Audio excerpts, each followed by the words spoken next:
No se trata de adivinar qué hubiera dicho o pensado, pero hay algunas líneas ideológicas que permitirían deducir un poco más decentemente.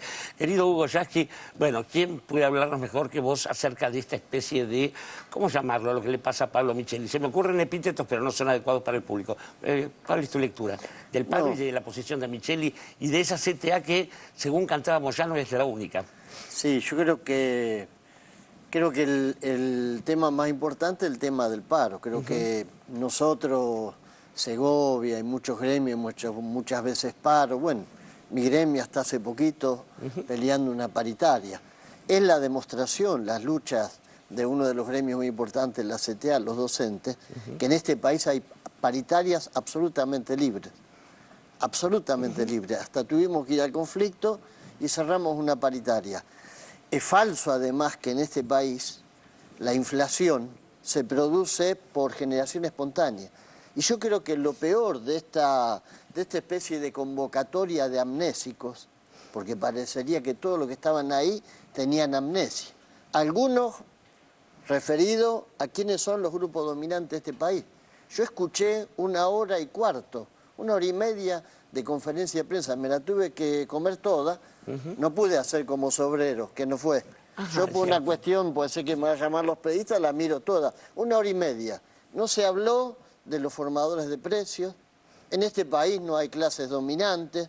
En este país no hay grupos concentrados que están tratando de boicotear este gobierno. No hay fondos buitres.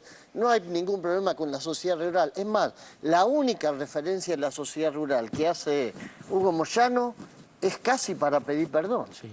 Él dice, nos dimos cuenta lo estéril que había sido la lucha contra el campo. O sea que ni siquiera eso, es decir, esto que es el enemigo histórico de la clase trabajadora argentina y quien está en este momento siendo parte del núcleo duro de lo que tratan de que un gobierno nacional, popular y democrático como este, con todo lo que le falta, pero popular, nacional, democrático, esté asediado, eso no apareció.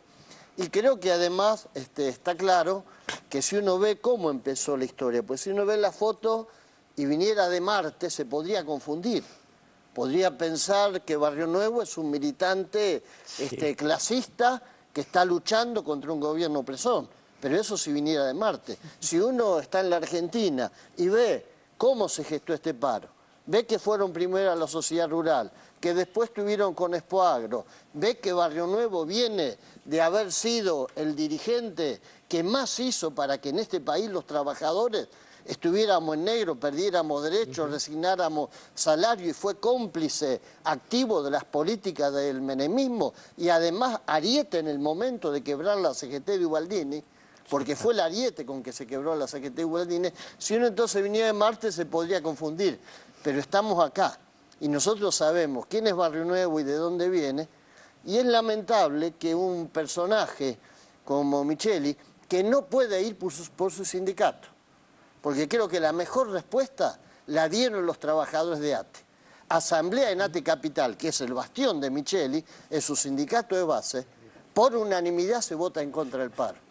Y por unanimidad se repudia esta conversión que hace que pueda decir la barbaridad que dijo, y por suerte se la contestó la hija de Tosco como le podría haber contestado cualquier pibe joven que lamentablemente no tiene la posibilidad de Micheli de tener todos los días ATN poniéndole pantalla, pero aquí se la banca discutiendo en el lugar de trabajo. Ciertamente. Néstor Segovia, si uno se mete en internet y encuentra la cantidad de diatribas sobre tu persona que viene de los lugares más detestables, de las usinas de basura más importantes de la patria, uno empieza a tenerte cierto cariño o respeto por lo menos. Pero ¿cuál es tu mirada sobre el paro y sobre los compañeros que están por debajo de la tierra, hablando del subte, digo? Sí, mirá, contestando a tu primera pregunta, yo armé una cuenta de Twitter, ¿no? Y tengo 5.000 seguidores, el 50% gorila.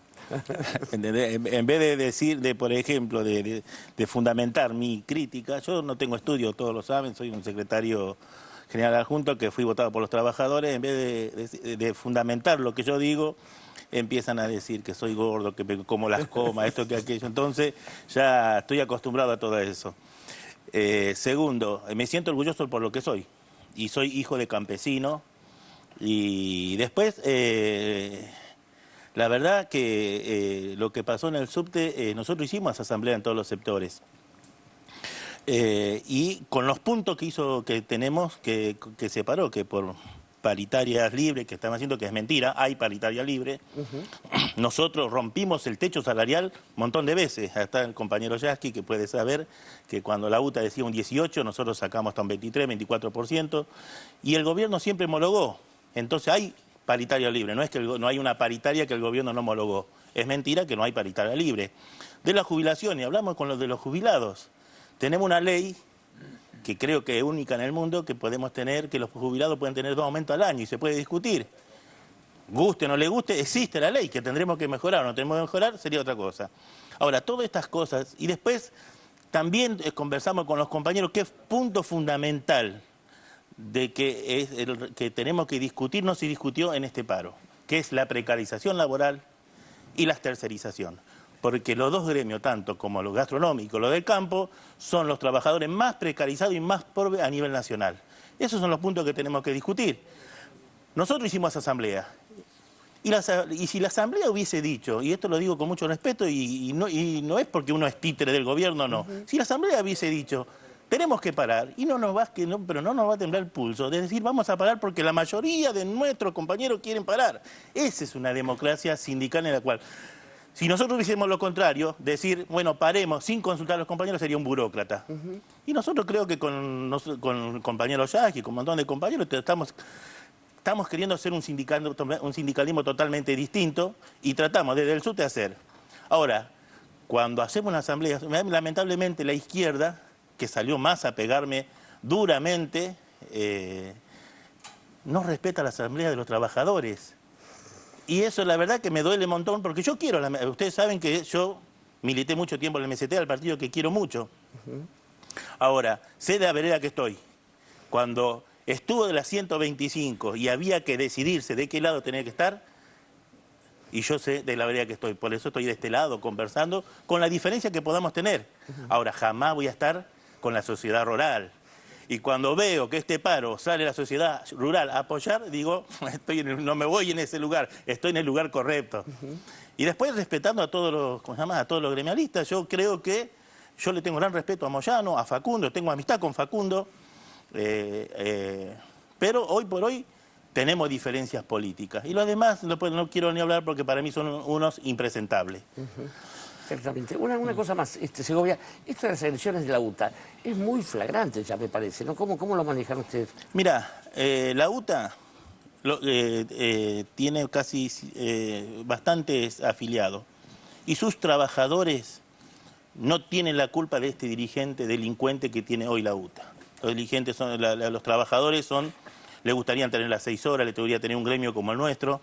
Ahora, la UTA hoy por hoy es una máquina de extorsionar gobiernos, tanto al gobierno de la ciudad como también al gobierno nacional.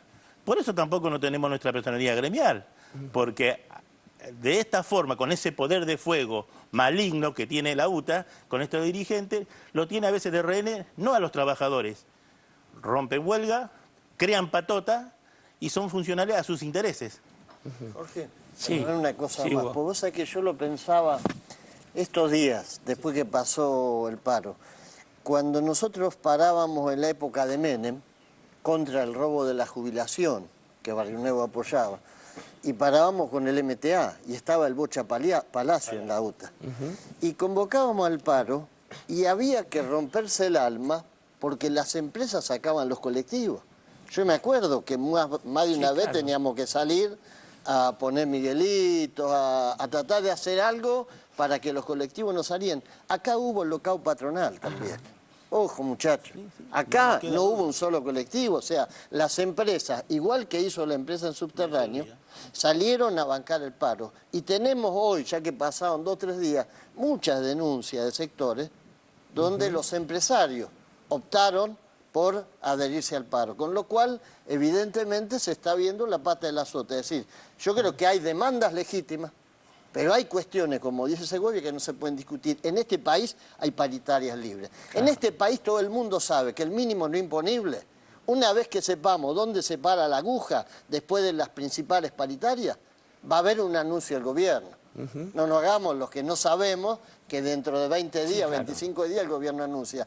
Entonces, y lo que decía Segovia, el principal motivo de la lucha, de lo que justificaría la lucha de las centrales de trabajadores, que es el 35% de trabajadores negros, porque ahí sí está la injusticia. Y ahí sí vos tenés que, cuando vos decís al trabajador negro, tenés que decir, bueno, ¿cuáles son las patronales que están atrás de eso? Y están las patronales rurales, y están las patronales de los hoteles y de los sectores de turismo. Son los dos focos ígneos del trabajo no registrado, de la injusticia flagrante. Y sin embargo no se menciona. Vos fíjate que evidentemente hay una decisión política de no tocar ni mencionar algunas patronales, porque forman parte de esta especie de alianza. Yo creo que estos días hubo, que frente al paro hubo muchas preguntas en la calle. Digo, Alejandro, si tenés alguna en particular, le iba a decir a nuestra compañera Nora Beiras, qué es lo que quiere preguntarle a los invitados, ¿no? Pero digo, hay como muchas cosas que no se entienden y que se empiezan a entender cuando ya podemos hablar de un locao patronal acompañando el movimiento sindical, ¿no? Sí, no, a mí la verdad que lo que uno ve en este paro, yo coincido con la lectura, creo que son tan contundentes los contrastes de historias y de actitudes políticas y gremiales de dos dirigentes sindicales que están acá, con lo que vemos en la mayoría de los que aparecen en el informe, que es sobreabundar este tema. Pero me parece que evidentemente esto está cruzado por una realidad política de la Argentina, que son las elecciones del 2015. Este es un país donde no para nunca la campaña electoral. Y en este caso, al no haber una sucesión clara de parte del kirchnerismo, me parece que, bueno, está claro cómo está jugando gran parte del movimiento obrero, una parte que fue aliado del kirchnerismo hasta hace poco, otra parte que fue siempre aliado del menemismo y que ahora confluye, y una parte que proviene de la izquierda y que es funcional a esto, ¿no? Que siempre terminan siendo usados por esto. Ahora, ¿cómo acá evidentemente lo que pasó en el transporte es crucial para esto, y la UTA está dentro de la CGT oficialista, ¿no? Digamos, acá hay un problema desde el kirchnerismo, me parece, o de los sectores más afines al kirchnerismo, para encuadrar esa disputa política. Ahora, también, ¿cómo ven dos sectores que, bueno, están con una actitud política de apoyo en líneas generales a lo que es el proyecto de gobierno, esta compatibilidad con los reclamos de un sector de los trabajadores? Digamos, cómo la lucha... La huelga, ¿en qué medida es un instrumento de defensa de los trabajadores o puede transformarse en un instrumento de aparente defensa, pero en realidad defensa de intereses corporativos a los que terminan siendo funcionales, ¿no? Y la huelga es un instrumento, depende de quién lo use y para qué se lo use. Hay en la historia del movimiento obrero, no de ahora, de antes, hay huelgas que fueron beneficiosas para las patronales y los sectores de derecha. Ahora va a venir Álvaro Linera al encuentro que se hace en Tecnópolis, pasado mañana. Y sería interesante que él hable, por ejemplo, de cómo se para casi todas las corrientes del trotskismo frente a un gobierno revolucionario como el de Evo Morales. Y tiene muchísimos problemas. Y claro, son gente que no concibe que el movimiento popular dé avances a pesar de ello. No lo conciben y terminan jugando, equivocándose también. Por eso digo, yo creo que el paro es una herramienta legítima. Y ojo, la historia esa de que el paro es político, siempre es político. Pero claro. Cuando paramos por el asesinato de Fuente Alba era un paro político. Cuando parábamos contra el Fondo Monetario eran paros políticos. Cuando parábamos porque nos habían robado la jubilación, esto que decía Segovia, hoy tenemos jubilación pública porque le arrancamos de las manos con este gobierno el negocio de la jubilación a los grupos financieros y a varios dirigentes sindicales. Ojo. Hay muchas huellas digitales de dirigentes sindicales en esta historia de la jubilación privada. Y se la arrancamos. Ahora, todo eso hay que defenderlo. Por eso yo creo que es legítimo que los trabajadores podamos reclamar, que en determinado momento tenga que hacer paro, pero lo que está claro es que hay cosas que se conquistaron que hay que defender. Y que no siempre la huelga, porque algunos... parecería que tiene una mirada muy ingenua. No siempre la huelga y el dirigente que parece combativo, que saca músculo, juega a favor de los intereses de la clase trabajadora.